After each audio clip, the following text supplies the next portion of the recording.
जय हिंद, नमस्कार मेरे प्यारे भाई। कैसे आप सभी लोग उम्मीद करते हैं अच्छे होंगे और मज़े में होंगे और अपनी पढ़ाई को कंटिन्यूटी दे रहे होंगे। मैं आ चुका हूँ एक नए टॉपिक के साथ में आपके अपने प्यारे चैनल द रिजल्ट गुरुकुल पे। मैं कुमार आप सभी लोग का स्वागत करता हूँ।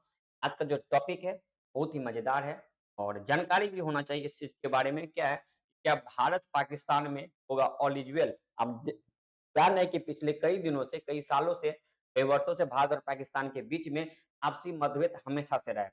और बहुत सारे मुद्दा होती है, कभी आतंकवाद के बात पे हुआ, कभी किसी की बात पे हुआ। इस प्रकार से क्या कहा जाए कि क्या अब एक नए रिश्ते की कयाम होगा? क्या एक नया रिश्ता बनाया जाएगा? क्या दोनों देश मिल करके एक नई तरीके से चलेगा? उसी पे क्या है कि नवाज़ शरीफ ने बताया एक नया फ़ॉर्मूला। और नवाज़ शरीफ ने इन्होंने एक फ़ॉर्मूला बताया, इसके बारे में जानते हैं। सबसे पहले हम जानते हैं क्या? तो प्रमुख बिंदु। क्या है, पाकिस्तान के पूर्व प्रधानमंत्री नवाज़ शरीफ ने कहा, भारत और पाकिस्तान अपने अतीत को भूलकर भविष्य में सकारात्मक सोच के साथ आगे बढ़े। नवाज शरीफ कौन थे? तो पूर्व प्रधानमंत्री थे। कहाँ के? तो वो थे पाकिस्तान के। उन्होंने बताया कि भारत और पाकिस्तान के बीच जितनी सारी अतीत में बीते हुए कहानी है, घटनाएँ घटी है, जो भी समस्या आई है, सारे को भूल करके एक नई शुरुआत, एक नए दौर की शुरुआत किया जाए। ठीक है? नवाज शरीफ ने कहा, अगर एससीओ कम समिति में यदि पीएम मोदी आते तो और बेहतर होता, क्योंकि आपको पता है कि मोदी साहब पाकिस्तान नहीं गए। तो एस जयशंकर जगह पे गए हुए हैं। तो एस एस जयशंकर का दौरा दोनों देशों के रिश्ते में एक नई शुरुआत है। तब बहुत दिनों के बाद जो है कि ये बात हुई थी, अजय जयशंकर जो गए हैं तो दोनों देशों के बीच में एक आपसी रिलेशन एक मजबूत किया जा सकता है। शरीफ ने पूर्व और नवाज शरीफ ने पूर्व पीएम इमरान खान को भारत और पाक संबंधों को बिगाड़ने का जिम्मेदार बनाया। इससे पहले इमरान खान जो प्रधानमंत्री थे उनके बारे में बताया जा रहा है कि इमरान खान की ही वजह से जो है कि दोनों के बीच में आपसी रिलेशन किसी भारत और पाकिस्तान के बीच में खराब हुए हैं। ठीक है, चलिए अब जानते हैं एससीओ कमेटी 2024 विदेश मंत्री शंकर हाल ही में संघई सहयोग संगठन एससीओ सम्मेलन में हिस्सा लेने पाकिस्तान। यह 9 साल बाद किसी भारतीय विदेश मंत्री का पाकिस्तान दौरा था। समझ रहे हैं ना कितना 9 साल के बाद, यानी कि 15 के बाद से अभी तक कोई वहाँ पे नहीं पहुँचे। आखिरी बार सुषमा स्वराज ने पाकिस्तान की यात्रा की थी। आखिरी बार कौन? सुषमा स्वराज जी ये है, देख ही रहे हैं, जयशंकर प्रसाद ये हो गए। ठीक है? तो आखिरी बार जो है कि सुषमा स्वराज गए थे कब? तो 9 साल पहले की बात हो रही है। 9 साल से अभी तक कोई भारतीय वहाँ पे नहीं गए हैं पाकिस्तान में। ठीक है? चलिए, अब नवाज़ शरीफ की का जो पक्ष है वो क्या-क्या बातों को रख रहे हैं उसको जानते हैं। नवाज़ शरीफ ने कहा कि दोनों देशों के मध्य क्रिकेट और व्यापार दोबारा शुरू होने चाहिए। अब देखते हैं जब इंडिया और पाकिस्तान का कोई भी मैच होता है, वो इंटरनेशनल मैच हो, ट्वेंटी-ट्वेंटी मैच हो, वर्ल्ड कप में जब दोनों टीम एक-दूसरे से आमने-सामने होते हैं या फिर ट्वेंटी-ट्वेंटी वर्ल्ड कप में दोनों एक-दूसरे के सामने आमने-सामने होते हैं, एक अजब ही माहौल बनता है। और ऐसा माना भी गया है कि और भारत और पाकिस्तान दोनों एकजुट हो जाए, एक भाई के जैसे काम करे, तो फिर दुनिया में किसी भी देश की औकात नहीं है भारत के ऊपर आँख उठा के देखे। लेकिन क्या करे, जाहिलों का देश है पाकिस्तान, समझता ही नहीं है बातों को। ठीक है? नवाज शरीफ ने कहा दोनों देशों के मध्य क्रिकेट और व्यापार दोबारा शुरू होना चाहिए। उन्होंने कहा कि दोनों देशों के मध्य रिश्तों को बेहतर करने के लिए पुल की तरह भूमिका निभाने के लिए तैयार हूँ। ठीक है? हमें अच्छे पड़ोसियों की तरह रहना चाहिए, क्योंकि पता है कि पाकिस्तान जो है भारत का पड़ोसी है और वही बात कर रहा है कि हमें अच्छे पड़ोसी की तरह रहना चाहिए। भाई, अलग देश थोड़ी ना था। देश तो पहले एक ही था भारत और पाकिस्तान। वो तो 1947 के बाद जो बँटवारा हुआ तो पाकिस्तान एक अलग देश बन गया, भारत एक अलग देश बन गया। था तो सब एक ही घर के, एक ही फैमिली के, ठीक है? क्या करें, हमारे करीब 70 लाख लड़ाई में हमारे करीब 70 साल, कितना 70 साल एक छोटा-मोटा चीज़ नहीं होता है। हमारे लगभग 70 साल लड़ाई में बीत चुके हैं, आगे 70 साल नहीं ले जाना चाहिए। अब देख रहे हो कि 47 में आज़ादी हुई है, उसके बाद से अभी 24 चल रहा है और उस समय तक लगातार जो है कि किस मुद्दा पे हम लोग के बीच में आपसी झंझट हुए, लड़ाई होते रही है। तो हम चाहते हैं कि अब जो आगे 70 साल हो, लड़ाई ना हो, खत्म किया। दोनों देशों के को बैठकर चर्चा करनी चाहिए और सकारात्मक तरीके से आगे बढ़ना चाहिए। मतलब भारत और पाकिस्तान को आपस में मिल करके बात करना चाहिए, मिलना चाहिए और भारत और पाकिस्तान मिल करके दोनों आपसी बात से इसको आगे किया जाए। हालाँकि इसमें सरासर देखा जाए तो पाकिस्तान की 100% गलती है, क्योंकि आतंकवाद को पनाह वही देता है, टेररिस्ट वहीं से आते हैं और घुसपैठिया वहीं से आती है। अगर पाकिस्तान पीठ पीछे से वार करना छोड़ दे, तो फिर परेशानी क्या है ना? आगे चल, ठीक है? अब जानते हैं नवाज़ शरीफ एवं इमरान खान। नवाज़ शरीफ के पूर्व प्रधानमंत्री नवाज़ शरीफ के पूर्व प्रधानमंत्री इमरान खान पर निशाना साधा। कौन? नवाज़ शरीफ जो थे उन्होंने पूर्व प्रधानमंत्री इमरान खान पे क्या-क्या निशाना साधा है। उन्होंने कहा कि भारत के साथ रिश्ते खराब करने के लिए इमरान खान जिम्मेवार है। ठीक है? प्रधानमंत्री मोदी के खिलाफ इमरान खान ने कई टिप्पणियाँ की, जिससे रिश्ते में तनाव आया है। ऐसा देखा भी गया है कि बहुत बार जो है कि इमरान खान ने मोदी जी को लेकर टिप्पणियाँ की है, उनकी आलोचना की है, बहुत सारी बातें हुई है, आप देखते भी होंगे। नवाज शरीफ ने कहा कि दोनों देशों के नेताओं के बारे में ऐसे शब्द इस्तेमाल करना तो दूर है, हमें सोचना तक नहीं चाहिए। किसका? नवाज शरीफ ने कहा था किसके किनको? तो इमरान खान को कि एक देश के नेता के बारे में इस तरह के वर्ड्स को, इस तरह के भाषाओं का इस्तेमाल करना दूर तो हम सोच भी नहीं सकते, हमें सोचना भी नहीं चाहिए। ठीक है? चलिए आगे चलते हैं। अब कह रहा है कि भारत और पाकिस्तान के बीच का रिलेशन के बारे में, संबंध के बारे में बता रहे हैं, भारत और पाक संबंध। भारत और पाकिस्तान के बीच भाषाई, संस्कृति, भौगोलिक और ऐतिहासिक संबंध है। भाई सिंपल सी बात है, भारत और पाकिस्तान दोनों एक ही देश थे। बँटवारा के बाद दोनों अलग-अलग हुए हैं। सिंपल सी बात है कि भाषाई एक ही होगा, संस्कृति एक ही होंगे, भौगोलिक एक ही होंगे, ऐतिहासिक संबंध भी एक ही होंगे।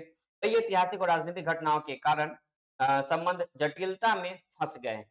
वर्ष 1947 तक हिंसक विभाजन हुआ। समझिए कि ऐतिहासिक और राजनीतिक घटनाओं के कारण जटिलता में क्या हुआ, तो दोनों फँस गए और आखिर 1947 में क्या हुआ, तो हिंसक विभाजन हुआ।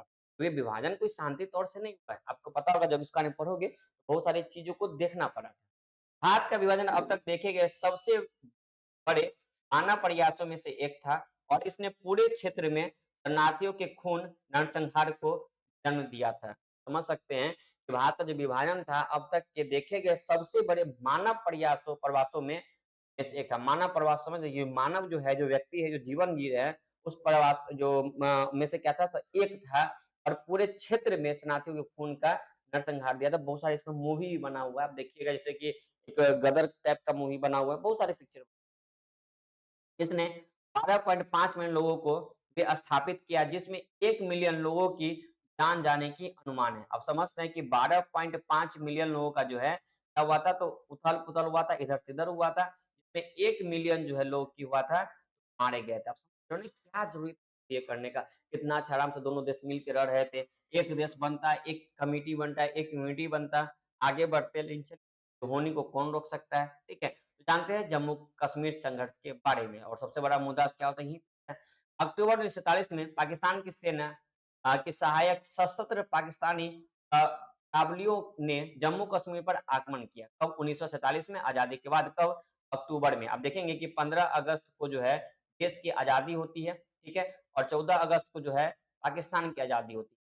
उसका जस्ट अक्टूबर में ही जो है, अक्टूबर 1947 में जो है पाकिस्तानी जो है सैनिक होते हैं, सशस्त्र पाकिस्तानी कव्वाली जो होते हैं, वो जम्मू कश्मीर पे अटैक करते हैं और इसके पीछे बहुत सारी बातें हैं, ठीक है? आप देखे होंगे जब जो है जूनागढ़ हो गया, ये उसके बाद हैदराबाद बोला कि हम पाकिस्तान से मिलके रहेंगे, जम्मू कश्मीर बोला कि नहीं हम इकलौता अपना स्वयं का देश बनाएँगे, तमाम प्रकार की बातें हुई। तब से अब तक कश्मीर दोनों देशों के बीच संघर्ष का एक प्रमुख कारण है। तब से उस समय यानी कि 1947 से लेकर के 2024 तक जो है, अभी तक जो है जम्मू कश्मीर एक क्या है, संघर्ष का है। पाकिस्तान का नाम है कि हमें ये जम्मू कश्मीर दे दो और भारत का भैया हम तो छोड़ने वाले हैं नहीं। ठीक है? चलिए आगे बढ़ते हैं। 1971-72 पूर्वी पाकिस्तान जो कि अब क्या है, तो बांग्लादेश है। पूर्वी पाकिस्तान क्या है? बांग्लादेश है। भारत और पाकिस्तान के बीच तीसरे युद्ध का कारण बना। तीसरा युद्ध कब हुआ था? भारत और पाकिस्तान के बीच में, जिसमें बांग्लादेश को अलग करने की बात हुई थी 71 और 72 में। ठीक है? 4 दिसंबर 1971 को पूर्वी पाकिस्तान एक स्वतंत्र देश बना, जिसका नाम रखा गया बांग्लादेश। ठीक है? कब? 6 दिसंबर। यहाँ से एक बात याद रखिएगा कि बांग्लादेश का गठन कब हुआ था? बांग्लादेश की स्थापना कब हुई? 6 दिसंबर 1971 को पूर्वी पाकिस्तान का एक स्वतंत्र देश कौन सा है? बांग्लादेश बना। भारतीय प्रधानमंत्री कौन थे? इंदिरा गांधी। और पाकिस्तान प्रधानमंत्री कौन थे? जुल्फिकार अली भुट्टो। ये मध्य समझौता पर हस्ताक्षर हुआ था। अब ये 1971-72 की बात है। तो मैं देखते हैं ये इंदिरा गांधी जी हैं जो अपने भारत के प्रधानमंत्री, तो ये जो थे वो कहाँ के थे? तो पाकिस्तान के थे और इन दोनों की सहमति से एक समझौता पत्र तैयार हुआ, जिसके द्वारा जो है कि शिमला समझौता तैयार किया गया। शिमला समझौता के माध्यम से ही जो है कि बांग्लादेश को अलग बनाया गया और बांग्लादेश को एक देश बनाया गया। तो बांग्लादेश का जो है कि स्थापना कब हुआ? 6 दिसंबर 1971 को और 71 का तीसरा युद्ध हुआ था। आगे चलते हैं, हम लोग देखते हैं 1998-99 कारगिल का युद्ध हुआ फिर से। और 71-72 में हुआ था। फिर अब किसकी बात करेंगे? 98 और 99 में। वर्ष 2001 में 13 दिसंबर को नई दिल्ली में भारतीय संसद पर सशस्त्र हमला किया गया था कब? देखो 98-99 में कौन-सा युद्ध हुआ? कारगिल युद्ध हुआ, इसमें भी पाकिस्तानी हार गया और 2001 में फिर क्या किया 13 दिसंबर को नई दिल्ली में संसद पे हमला किया गया। हमले के लिए लश्कर-ए-तैयबा और लश्कर-ए-मोहम्मद को जिम्मेदार ठहराया गया, जिसकी ट्रेनिंग कैंप कहाँ पे थी? तो पाकिस्तान में थी। मतलब जो भी टेररिस्ट आए थे, संसद पे हमला किए थे, जिसमें जिसके जिम्मेदार बनाया गया था, जिम्मेदार कौन थे? लश्कर-ए-तैयबा और कौन थे? जैश-ए-मोहम्मद। इस दोनों को जो है क्या हुआ था? तो जिम्मेदार ठहराया गया था और इसके ट्रेनिंग कैंप कहाँ थे? तो पाकिस्तान में थी। क्लियर? चलिए, अब आया तो वर्ष 2008 का 26/11 मुंबई हमला। आपको याद होगा कि वर्ष 2018 में 26/11 पे जो है 26/11 मतलब 11वां महीना 26 तारीख को आपके मुंबई के ताज होटल पे, विवेक ओबेरॉय होटल पे जो है कि आतंकवादियों का संगठन हुआ था। बहुत से लोग जान मारी गई थी। आप ये बहुत न्यूज़ को अच्छे से देखे होंगे। जनवरी 2016 में एक तो ये था, 18 में किस पे? मुंबई हमला।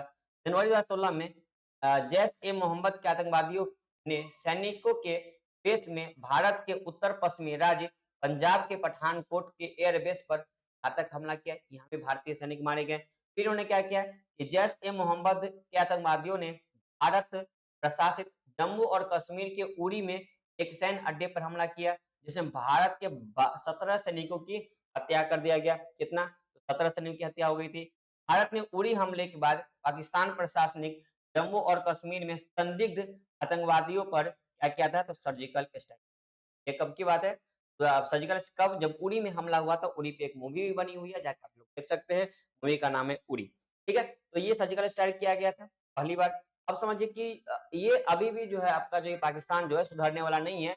लगातार कुछ न कुछ क्या कर रहा है तो अटैक करते हुए चला जा रहा है। अब आप ये बताओ कि अब इस तरीके से अगर पाकिस्तान कर रहा है, तो क्या आपसी रिलेशन बनाना उचितन है? बिल्कुल, कोई भी कीमत पे उचितन नहीं है। चलिए आगे जानते हैं। अब क्या है कि वर्तमान समय जो घटना घटा, जो सबसे बड़ा घटना घटा है, वो हुआ था कौन-सा? पुलवामा अटैक और इसको आप देखिएगा तो आपके एग्ज़ाम के लिए बहुत इम्पोर्टेंट है और लाइफ के लिए इम्पोर्टेंट। क्या है पुलवामा हमले के बाद से भारत और पाकिस्तान के बीच व्यापार बंद हो गए, बंद करना भी चाहिए क्योंकि इसमें अप्रॉक्स में 48 हमारे जवान जो है कि शहीद हुए थे और ये बहुत ही बड़ी घटना मानी जाती है। इसके बाद से अभी तक दोनों देशों के बीच में द्विपक्षीय वार्ता भी नहीं हुआ है, मतलब कोई बातचीत एक-दूसरे के में नहीं है। वर्तमान में भारत और पाकिस्तान के मध्य सभी आर्थिक कूटनीतिक संबंध बंद है, मतलब भारत और पाकिस्तान जो भी व्यापार हो गया, क्रिकेट हो गया, जो भी कूटनीतिक के संबंध थे यानी कि जो भी रिलेशन बनाए गए थे सारा का सारा ही बंद है।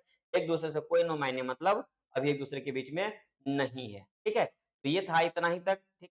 अब समझ गए बात को क्या ये अभी जो नवाज़ शरीफ का ये जो गए हुए जयशंकर साहब क्या वो ऑल इज़ वेल करके आएँगे पाकिस्तान से? क्या पाकिस्तान की बातों को मना के आएँगे या फिर एकजुट एक नए संगठन को तैयार करेंगे? ठीक है? तो आज का जो प्रश्न है पिछला प्रश्न जो इससे पहले जो प्रश्न था कल के प्रश्न को प्रवीण कुमार जो है कि जवाब सही दिए थे, उनको मिलता है ₹11 का प्राइज़। प्रवीण जी आप अगर देख रहे होंगे उनको ₹11 का दिया जाएगा तो आप फ़ोन पे नंबर या जो है कि गूगल पे नंबर आप व्हाट्सएप पे क्या करोगे तो सेंड करोगे। ठीक है? ये क्वेश्चन का जवाब आपका बिल्कुल सही था।